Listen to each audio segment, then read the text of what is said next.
વૈભવ બનવાણી નામના યુવકનું હત્યા કરનાર એ સાયકો કિલર વિપુલ પરમાર એને તો એન્કાઉન્ટરમાં ઠાર મારવામાં આવ્યો છે, પરંતુ એના કેટલાક એક બાદ એક ખુલાસા થઈ રહ્યા છે।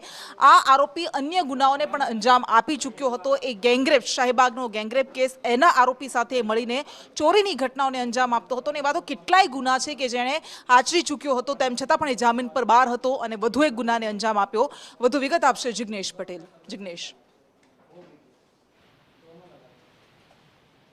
વાત કરવામાં આવે કૃષ્ણા, તો જે આરોપી કે જેનું એન્કાઉન્ટર કરવામાં આવ્યું છે તેવા સાયકો કિલર વિપુલ ઉર્ફ જે પરમાર છે તેને એન્કાઉન્ટર બાદ હવે વધુ એક ગુનો છે તે અમદાવાદમાં નોંધાયો હતો, જેમાં ગેંગરેપની એક ફરિયાદ દાખલ કરવામાં આવી હતી।